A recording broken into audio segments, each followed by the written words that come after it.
I was in Iowa a while back, and I'm delighted to be back. This is what I looked like when I was last in Iowa. And I figured in the spirit of that, I should look the same way. So if you don't mind, and I have never done this in a keynote before, I'm going to continue this in the way I was dressed when I was last in Iowa.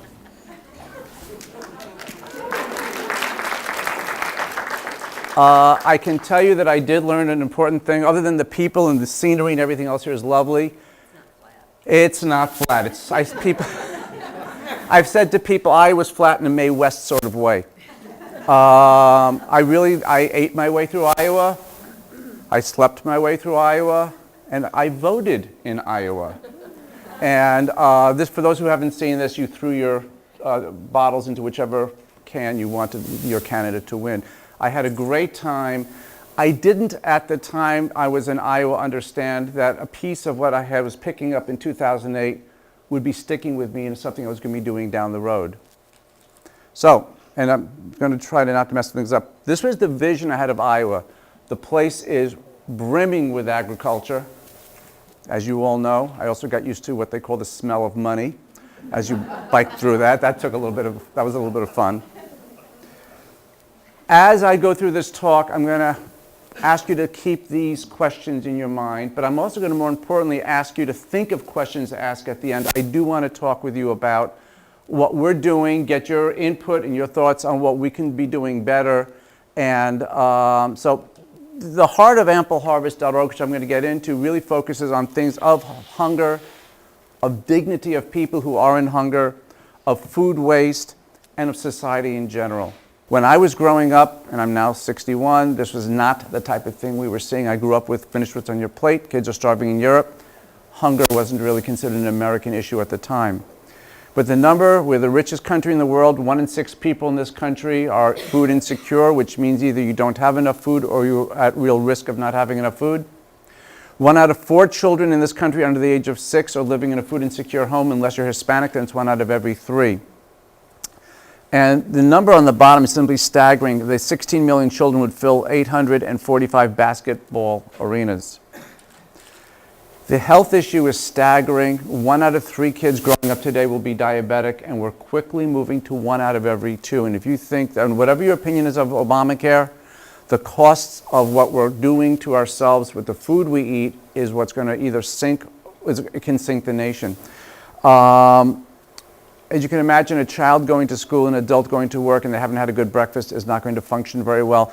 This is also a national security issue, which a lot of people don't realize, that the number of people who actually apply for the military and are rejected because they're not fit to serve is staggering. We all have tipping points. I grew up with finish what's on your plates, kids are starving in Europe, but in 2008, when I did the bike ride in Iowa, Bill Marsh, New York Times, had assembled this photograph. This represents the amount of food lost in America by a family of 4 in a month. A pound a person a day, about 100 billion pounds a year. This stuck with me. Different things in your life stick with you and move you to something. This just stuck. It's a very glaring photograph of simply a representation of what a family of 4 loses in a month. I became aware of hunger, malnutrition, and food loss as time went on. Just to give you an understanding of it, this is from the National Resource Defense Council report a year or so ago of the amount of food we're not consuming. 40% of the food in this country is simply not consumed. And by the way, nobody's blameless. It goes from the farm to your kitchen table. Everybody is at fault in terms of food waste in the country. 52% of the produce in this country is not consumed. 133 billion pounds, this is a recent USDA report from about 3 weeks ago, is food from 2010 that wasn't consumed. The food loss is staggering. So we're talking about hunger on the one hand, and it's not that we don't have the food, we're not using the food we have, which is the real heart of the problem in America. Jonathan Bloom, how many of you have heard about him? Good. Brilliant blogger, brilliant writer, and he's a part of ampleharvest.org. All of you should look at this book. American Wasteland. It really goes to the heart of food waste in America. He's got a wonderful blog also, wastedfood.com.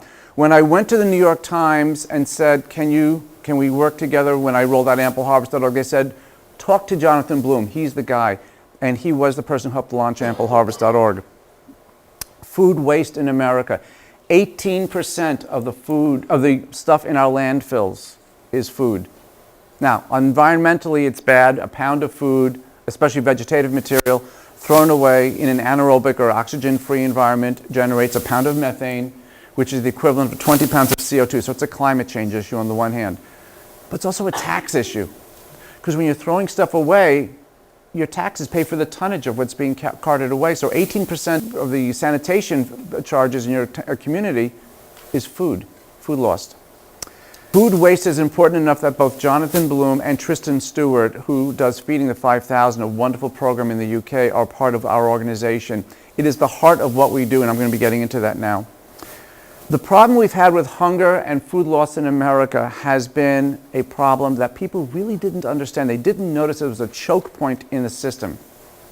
Now, I'm an aging geek, and I showed some people yesterday. I actually soldered a computer together in 1975. I still have it. I'm afraid to turn it on. I designed a prototype email program in 1975. As far as I know, I invented the electronic newsletter in 1985 or 86, I think I invented spam. I have stopped doing it since then, I promise you. But the point is, I've always been involved in technology, and I've seen from a technology perspective where there are gaps between what we were doing and what we could be doing. And something jumped out at me in 2008, 2009.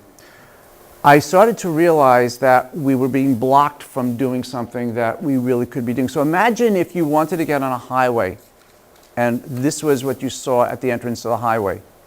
And so the roads in your community, the highways were empty, and all the cars were pushed onto local roads. You'd have a pathway that was not being utilized because you were told you couldn't utilize it, and everything's being pushed into someplace else, which is creating environmental problems. The costs are huge. Well, we have the same thing in our food system. You've all gone to food drives. You've all been solicited for food from food pantries, maybe your house of worship, your school, whatever. And what's the one thing they always say? Boxes, jars, cans, no fresh food. So this is what comes into a food pantry, processed food.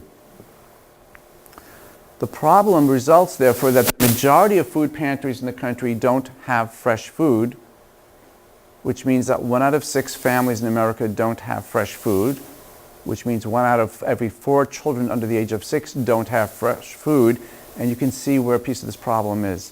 You have a whole generation of kids that just don't know what fresh food actually looks like. It's not that we don't have the food, it's that we've been telling ourselves you can't get the food into the system.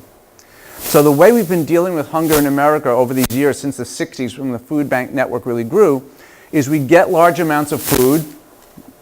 The food gets processed food shipped across the country to regional food banks, goes to local food pantries, we feed people, and repeat.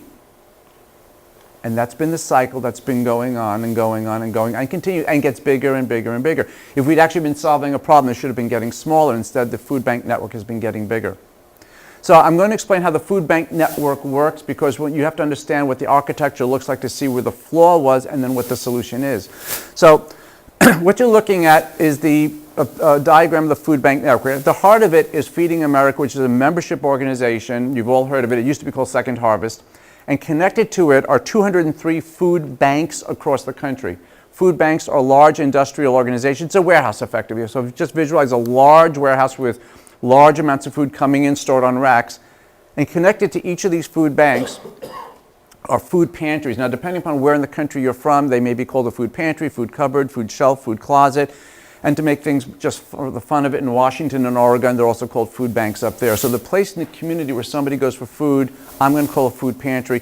It might also be a soup kitchen. It might also be a battered woman shelter, but it's a local agency in the community that generally works with the food bank, and they get money at deeply discounted prices, and that's how they help to feed the community. So it really looks like this. You have the Feeding America network connected to that's 203 food banks, warehouses, and a multitude of the food pantries across the country connected to that. Here is the flaw that I found. And it was something that just came to me, and you should see it, the red line. The food bank network is extraordinarily efficient at making sure we don't have people starving in America. Nobody goes into a city and sees people dying of hunger we're malnourished, but we're not hungry. The time it takes for food, the delivery cycle, between food banks and local food pantries is measured in days or weeks. This is the choke point that I found in the system. Processed food's not an issue. Obviously, cans and jars, days, weeks, not an issue. But you understand that fresh food, particularly short shelf life fresh food, wouldn't survive that. So the result is that when you wanted to take lettuce or apples or something else like that to a food pantry, they would say, we can't take it because the whole system it wouldn't work. Food would go to a food bank, sit on shelves for a long time and never get to the pantry because of that choke point. And that I saw, and that bothered me. There are 41.6 million growers in America. And these are people who are growing herbs in a kitchen window. These are people who have backyard gardens, whatever it is, growing food. And when you grow too much, and I think most of us do, I know from my own experience, I've tried to give away food after I've grown too much. There are only so many cucumbers you can give to friends and have them still call you a friend. And I have learned, by the way, that in the South, people lock their cars, and it's not because they're afraid the car's going to get stolen. They don't want to come back to a car full of zucchini or something like that. So, you grow food, you use what you can, you preserve some, you give some to friends, and it's still coming. Now, in my particular case, my wife said at a certain point, don't bring any more in the house, and I actually found a battered women's shelter in my town and I donated the food. But for many of us, that excess food goes into a compost pile. So, like me, millions of gardeners had harvests that looked like this, and either you used it or you lost it. And then I had this idea. What would happen if we could educate, empower, and enable people like me, 41.6 million people like me, to donate the food? And now to me, this popped into my mind really, it was very obvious to me.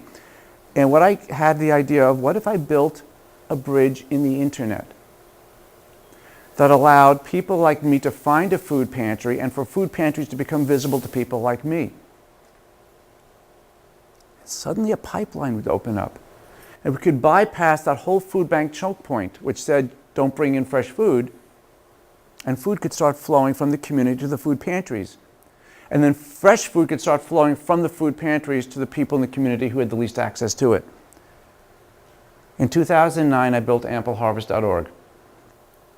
So for the first time, what would happen would be a grower like myself who would have a harvest could then take the food not to a food drive that said, don't take it, but directly to a food pantry where they would say, we'd love to have it because the people in our community really, really need it. So what ended up happening was that I found a woman in Missouri, who, by the way, I never met, and she herself had gone to a food pantry and still lives in Section 9 housing, and another gentleman in New Jersey who's a data programmer, and myself. I built this outline, and the three of us built ampleharvest.org. Simply describing the split up of the responsibilities. If it's pretty, Maureen did it. If it's data, Josh did it. And if you can read it, I did it. That's roughly how it all came together. The program, I had this idea March 9, 2009. 7 weeks later, May 20, 2009, it was ready for rollout. And then the question was, now what? So I called up Bill Marsh, New York Times, the gentleman who was at Tipping Point for me. He said, Bill, you don't know me. My name is Gary Oppenheimer. I built this really cool thing. I was inspired by your photograph. Can I get the New York Times to do a story about it?